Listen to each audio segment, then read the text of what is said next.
दोस्तों नमस्कार। माँ भारती हिंदी मंच यूट्यूब चैनल पे आप सभी साथियों का हार्दिक स्वागत है।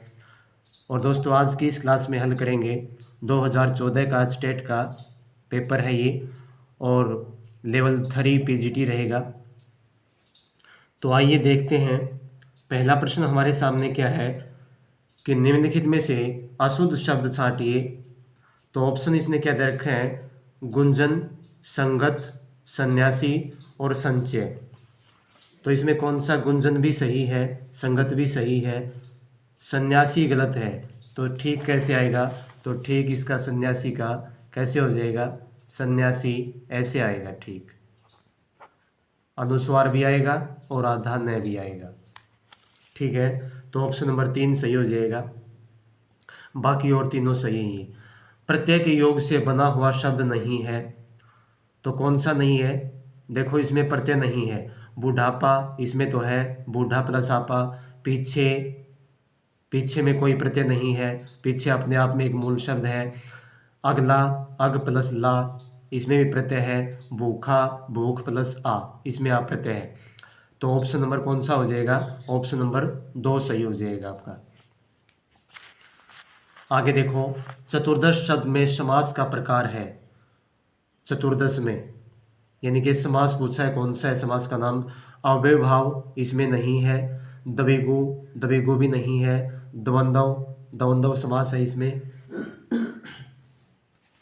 द्वंद्व समास कैसे हुआ, क्योंकि जो भी कोई संख्या दे रखी होगी, जैसे 12 है, 12 है, तो इसमें 2 और 10 ये विग्रह हो जाएगा इसका, और द्वंद्व समास बन जाएगा।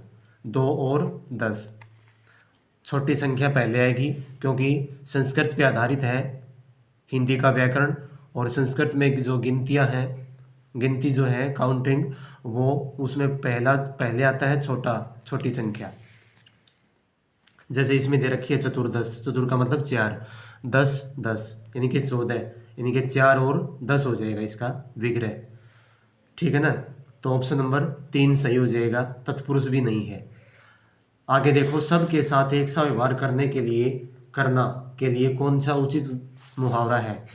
अंधेरी नगरी चौपट राजा, ये नहीं है, इसका तो हो जाएगा कि कोई हिसाब किताब न होना, एक लाठी से सभी को आंकना, ये हो जाएगा। सबके साथ एक सा व्यवहार करना। आटे के साथ कौन भी पीसता है, यानी कि दोषी के साथ निर्दोष भी पीसता है। सावन हरेनो भादो सूखा, हर समय एक सी स्थिति रहना। ठीक है, तो ऑप्शन नंबर 2 इसका सही हो जाएगा। 35 क्वेश्चन में क्या पूछ रहा है ये, अपनी प्रशंसा करने वाला वाक्यांश के लिए सार्थक शब्द होगा। तो आत्मवादी नहीं, आत्मश्लाघी। आत्मश्लाघी होते हैं, श्लाघ का मतलब होता है प्रशंसा करना, और आत्म का मतलब अपने आप। तो अपनी प्रशंसा करने वाले के लिए क्या होगा, आत्मश्लाघी हो जाएगा। आत्मदृष्टा ये होता है, इसका मतलब कि अपने आप को एक बार झांक के देखना। आत्मभू अपने आप पैदा होने वाला, तो ये हो जाएगा। तो ऑप्शन नंबर क्या हो जाएगा, ऑप्शन नंबर 2 इसका सही आंसर हो जाएगा। वृष्टि न होने पर सूखा पड़ने की खालिस्तान है। वृष्टि यानी कि वर्षा न होने पर सूखा पड़ने की खालिस्तान है, तो क्या आएगा इसमें, अपेक्षा, आशा, आशंका और संभावना।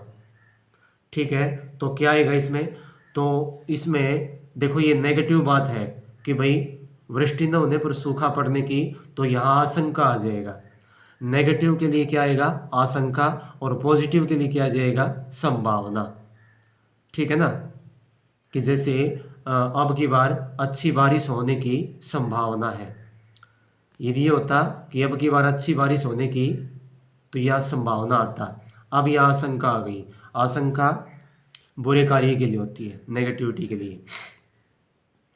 ठीक है ना, तो ऑप्शन नंबर ए सही हो जाएगा इसका। आगे देखो, बच्चे छत पर खेल रहे हैं, इस वाक्य में रेखांकित शब्द में प्रयुक्त कारक को बताइए। छत पर खेल रहे हैं, रेखांकित, तो ये तो आसान सा ही आप सभी जानते होंगे, क्योंकि में और पर जो है अधिकरण कारक के चिन्ह होते हैं। कर्ण कारक भी नहीं है, संप्रदान भी नहीं है, अपादान भी नहीं है। ऑप्शन नंबर 4 इसका सही हो जाएगा।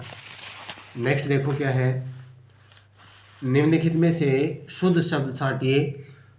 तो ये भी आसान ही है। आयुष्मान प पूरा होकर दिया, इसने सह पूरा कर दिया, प वाला नहीं आएगा। ये भी नहीं है, इसमें सलग वाला सह कर दिया। आयुष्मान ये हो जाएगा, ऑप्शन नंबर 3 सही हो जाएगा। आगे देखो, मीठा शब्द से जातिवाचक संज्ञा बनेगी। तो मीठा क्या है? मीठा विशेषण है और विशेषण से जातिवाचक संज्ञा बनी है। तो क्या बनेगी? आस, मिठास, ये तो भाववाचक बन जाएगी मिठास करने के बाद। और आई ये हो जाएगी मिठाई, और यहाँ मैं को मात्रा छोटी हो जाएगी और मिठाई, जितने भी मिठाई है वो अपनी ही जाति का बोध करवा के यहाँ जातिवाचक संज्ञा बन जाएगी। मीठापन ये होता नहीं है कोई भी। 40 का क्वेश्चन देखिए, वह तो विभीषण निकला रेखांकित पद में संज्ञा का प्रकार है। तो विभीषण निकला, अब देखो विभीषण क्या है? अपने आप में व्यक्तिवाचक है, ठीक है, लेकिन व्यक्तिवाचक से जातिवाचक कब बन जाती है संज्ञा? मैंने संज्ञा का चैप्टर करवा रखा है इतनी गजब तरीके से, जिस साथी ने नहीं देखा वो देख सकता है जाके प्लेलिस्ट में। व्याकरण, हिंदी व्याकरण के नाम से है अपने चैनल पे ही। और वैसे इसका मैं डिस्क्रिप्शन बॉक्स में डाल दूंगा इसको, इस वीडियो के।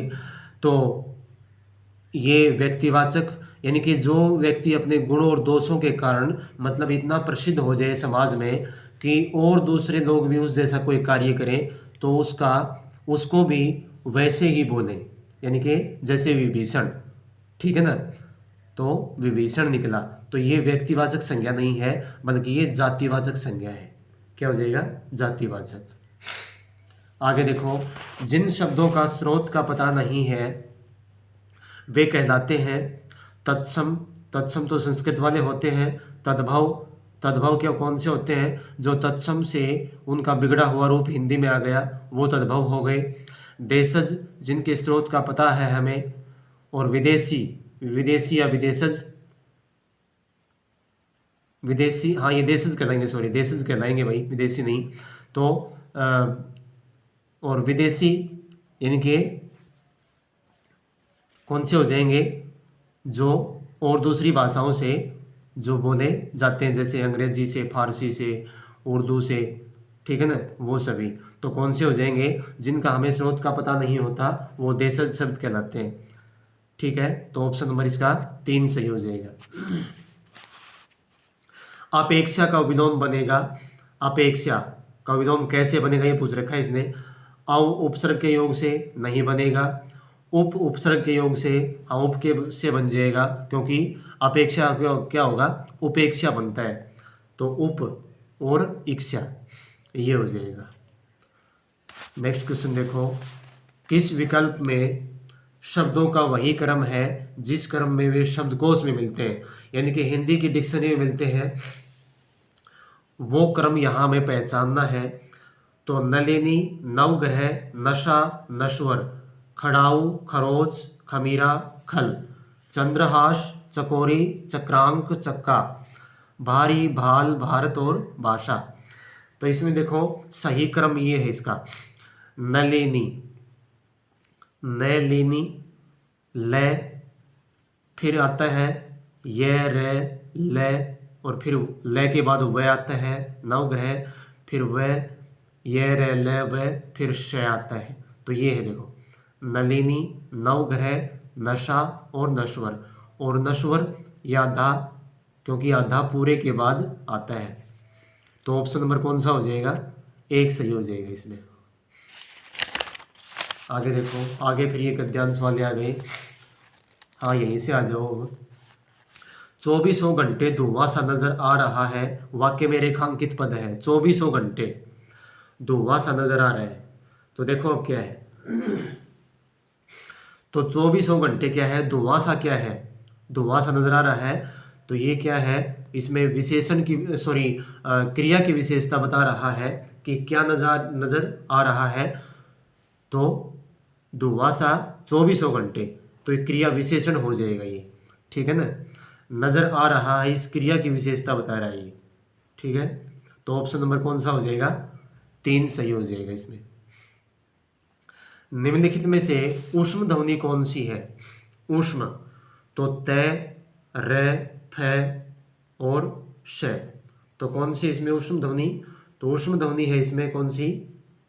स, ये वाली, यानी कि तीनों स और है ये ऊष्म ध्वनि के अंतर्गत आते हैं। नेक्स्ट देखो क्या है, जरा और जरा शब्द का सही अर्थ क्या है? तो जरा,